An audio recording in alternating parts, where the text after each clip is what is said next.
పాత్ర పెద్దదైనా, చిన్నదైనా మనకి రెమ్యునరేషన్ ఎక్కువ ఇచ్చినా, తక్కువ ఇచ్చినా గానీ బ్యానర్స్‌ని బేస్ చేసుకొని కూడా మూవీస్‌కి ఓకే చేస్తారు, సైన్ చేస్తారు అనేది విన్నాను. నిజమేనా? కరెక్టే కదా! ఎందుకంటే ఓకే. ఇప్పుడు నౌ-ఏ-డేస్ ఏంటంటే అన్ని బ్యానర్స్ అందరూ సినిమా తీస్తారు.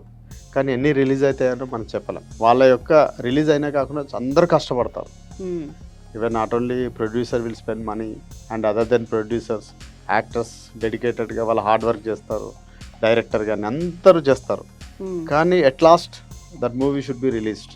అలా జరుగుద్దేమో, జరగదేమో, చిన్న మూవీస్ అయితే ఇంకా టైం టేకింగ్ ప్రాసెస్ కానీ రిలీజ్ కావేమో అని ఆలోచించి పెద్ద బ్యానర్స్‌కి ఎక్కువ ప్రయారిటీ ప్రిఫరెన్స్ ఇస్తారు. ఓకే. సో, పెద్ద బ్యానర్స్ అయితే కొంచెం పెద్ద బ్యానర్స్ అయితే వాళ్ళు ఈజీగా రిలీజ్ చేయడం కానీ, అందులో యాక్టర్‌కి ఉండే క్రేజ్ కానీ, సెలబ్రిటీ స్టేటస్ కానీ అది వేరు కదా అంటే. బట్ ఇవాళ రేపు ఎలా అయిపోతుందంటే సోషల్ మీడియాలో ఇన్‌ఫ్లుయెన్సర్స్ ఎవరున్నారు, ఎక్కువ ఫాలోవర్స్ ఎవరున్నారు. సో, ఫాలోవర్స్ ఎక్కువ ఉన్నారు కదా, వీళ్ళని పెట్టేద్దాం, చేద్దాం అని చెప్పేసి అట్లా ఇండస్ట్రీ సైడ్ వస్తున్న వాళ్ళు లేకపోలేదు. అంటే రావడం ఇక్కడ తప్పని నేను అనట్లేదు. బట్ మీలాగా ఎలా అయితే ఇంకొంతమంది ప్రాపర్ వేలో అంటే ప్రాపర్‌గా యాక్టింగ్ అనేది నేర్చుకొని, స్కిల్స్ అవన్నీ డెవలప్ చేసుకొని వస్తున్న వాళ్ళకన్నా కూడా ఇలా వస్తున్న వాళ్ళకంటే ఇన్‌ఫ్లుయెన్సర్స్‌కి ఎక్కువగా ఛాన్సెస్ ఉంటున్నాయని చెప్పేసి కూడా పబ్లిక్ టాక్ ఒకటుంది. సో, దీనికి మీరేం చెప్తారు? అది వాళ్ళ అభిప్రాయం, వాళ్ళ ఇంట్రెస్ట్ అండి. అంటే ఒక్కొక్కరికి ఒక మార్గం అని చెప్పా. అవును. అందరూ ఈ మార్గంలో వెళ్ళాలని లేదు.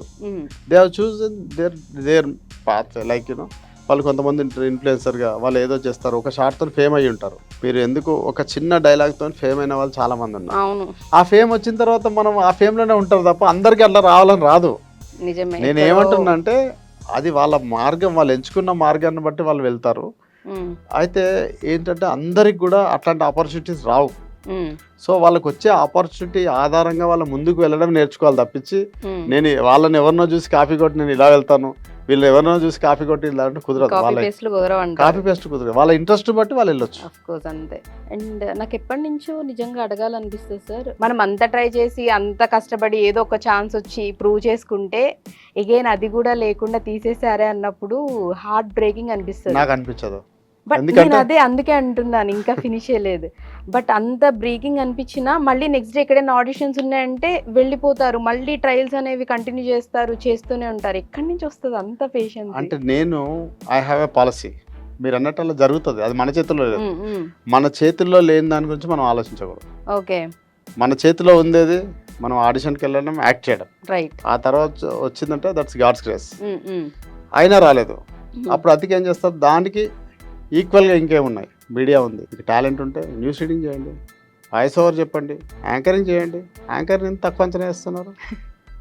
అంతే తప్ప నువ్వేదో అయినప్పుడు డిస్కరేజ్ అయిపోయి నా రోల్ పోయిందని ఏడ్చు కూర్చుంటే ప్రపంచం నిన్ను పలకరించదు, దేకదు, ఓదార్చదు, ఏది ఓదార్చదు. మనం ఎవరో ఓదార్చుకోవాలని కూర్చోవడం అనేది బ్యాడ్.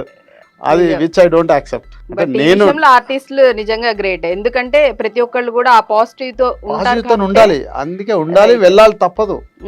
అంతే తప్పించి లేదు అంటే మన చేతులు లేని దాని గురించి ఎట్లా ఆలోచిస్తాం? ఇప్పుడు యాక్టింగ్ మూవీస్ ఉంది, మూవీస్ లేనప్పుడు వెబ్ సిరీస్ చేసుకోవచ్చు, సీరియల్ చేసుకోవచ్చు. లేదు, ఏది లేదంటే ఊరికే కూర్చోలేం కదా. లేదు అంటే టాలెంట్ ఉంటే, మంచి వాక్చాతుర్యం ఉంటే మీడియాలో వెళ్ళొచ్చు.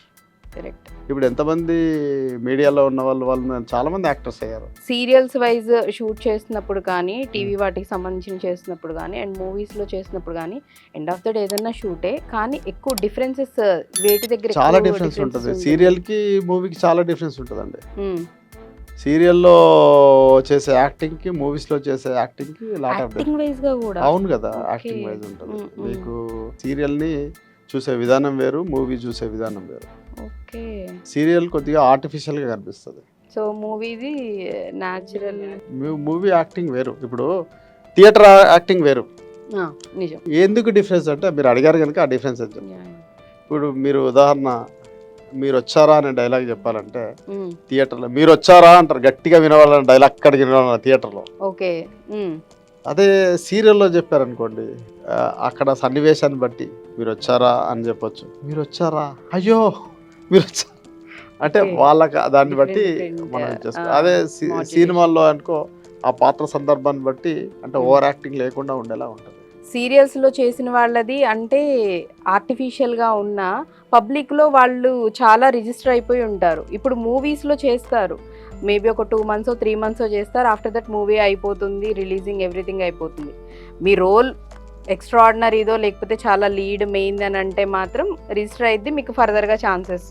లేదు అంటే ఆబ్వియస్లీ సీరియల్స్కి ఉన్నంత ఆదరణ అనేది మూవీస్కి లేదు కదా అనే వాళ్ళు కూడా లేకపోలేదు. దీనికి ఏం చెప్తారు? అవును, మీరు అన్నది రైటే కదా. మ్మ్. ప్రతిరోజు మీ ఇంట్లోకి వచ్చేది సీరియల్, ఆ, మీరు బయటికి వెళ్ళి చూసే సినిమా. That is the difference. Okay. మీ ఇంట్లోకి మీ దగ్గరికి వస్తుంది కదండి సీరియల్. మ్మ్.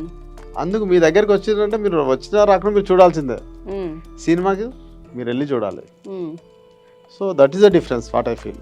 బట్ నేను తెలుసుకోవాలనుకుంటున్నాను అంటే ఆర్టిస్ట్గా మీరు రావడం, మూవీస్ సీరియల్స్ ఎన్నో చేస్తూ ఉన్నారు. సో మీరు ఎప్పుడైనా సిచ్యువేషన్స్, వర్స్ట్ సిచ్యువేషన్స్ ఇనిషియల్స్లో అయినా ఫేస్ చేశారా? అంటే అలా అని కాదండి. మ్మ్. అంటే నేనేమనుకుంటున్నాను, not only artist, hmm. Any ఫీల్డ్లో ఉన్న వాళ్ళకి కూడా ఇవి సహజం. ఓకే. ఓన్లీ ఆర్టిస్ట్లకేనా లైఫ్లో?